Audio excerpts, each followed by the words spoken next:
रात के अंधेरे में जब हम आकाश की ओर देखते हैं, क्या आपने कभी सोचा है हम इस धरती पर क्यों हैं? क्यों जन्म लेते हैं? क्यों मरते हैं? और क्यों बार बार लौटते हैं? क्या जीवन केवल जन्म और मृत्यु का खेल है, या इसके पीछे कोई गहरा रहस्य छुपा है? सनातन धर्म कहता है आत्मा कभी नहीं मरती। शरीर नश्वर है, आत्मा शाश्वत है। जब तक हम अपने कर्मों का पूरा हिसाब नहीं चुका देते, मोक्ष नहीं मिलता। गरुड़ पुराण के अनुसार इस ब्रह्मांड में 84 लाख योनियां हैं। आत्मा लगातार अलग अलग रूपों में जन्म लेती रहती है। कभी हम समुद्र की गहराई में मछली थे, कभी आकाश में उड़ता पक्षी, कभी जंगल में पशु, और आज इंसान।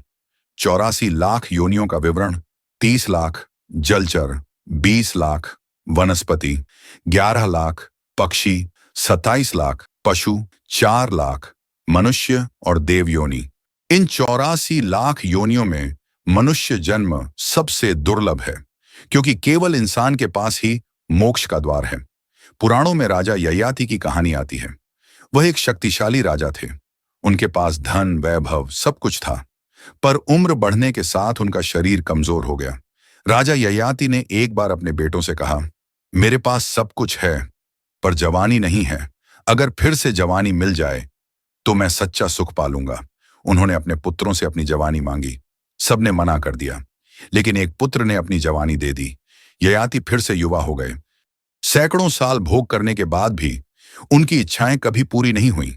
अंत में उन्होंने समझा, इच्छाएं कभी समाप्त नहीं होती। जितना भोगोगे उतनी बढ़ती जाएंगी। सच्चा सुख भोग में नहीं, त्याग में है। कृष्ण कहते हैं, बहु नाम जन्म नाम अंत ज्ञानवान माम प्रपद्यते। सरल अर्थ: अनगिनत जन्मों के बाद जब आत्मा ज्ञान पाती है, तभी वह मुझे प्राप्त करती है। मनुष्य जन्म सबसे बड़ा अवसर है। यहीं हम अपने कर्म बदल सकते हैं, यहीं भक्ति कर सकते हैं, यहीं मोक्ष पा सकते हैं। भगवद गीता कहती है, तुम्हारा अगला जन्म तुम्हारे कर्म तय करते हैं। जो कर्म हम करते हैं वही हमें अलग अलग योनियों में भेजते हैं। कर्म के 3 प्रकार: सात्विक कर्म, उच्च लोक और देव योनि; राजसिक कर्म, पुनः मानव जन्म; तामसिक कर्म, नीच योनि। कृष्ण का संदेश है, कर्म करते रहो पर फल की इच्छा मत रखो। यही मोक्ष की पहली सीढ़ी है। आर्षि जड़ भरत महान तपस्वी थे। वर्षों तक उन्होंने ध्यान और संयम से साधना की। एक दिन उन्होंने गंगा किनारे एक घायल हिरण का बच्चा देखा। उनका हृदय दया से भर गया। उन्होंने उस हिरण की सेवा शुरू की। धीरे धीरे उनका मन तपस्या से हट गया। मृत्यु के समय उनका मन हिरण पर था, और परिणाम स्वरूप अगले जन्म में वे हिरण बन गए। संदेश: अंत समय में जिस पर मन टिकता है, अगला जन्म उसी के अनुसार होता है। कृष्ण कहते हैं, गीता अध्याय 8 श्लोक 5, अंतकाले च मामेव स्मरण मुक्त्वा कलेवरम यह प्रयाति स मद्भावम याति नास्त्यत्र संशयः। सरल अर्थ: जो मृत्यु के समय मुझे याद करता है, वह मुझे प्राप्त होता है। उसका फिर कभी पुनर्जन्म नहीं होता। मोक्ष एक दिन में नहीं मिलता, यह करोड़ों जन्मों की साधना के बाद मिलता है। परंतु अंतिम समय यदि मन कृष्ण में लग जाए, तो आत्मा जन्म मरण के चक्र से मुक्त हो जाती है। मोक्ष का अर्थ केवल स्वर्ग जाना नहीं है। मोक्ष का अर्थ है जन्म और मृत्यु के चक्र से मुक्ति। जब आत्मा अपने परमात्मा में विलीन हो जाती है, तभी वह शाश्वत शांति प्राप्त करती है। यही सनातन धर्म का अंतिम लक्ष्य है। आत्मा अमर है, शरीर नश्वर। 84 लाख योनियां हैं जिनमें आत्मा भटकती है। मनुष्य जन्म दुर्लभ है।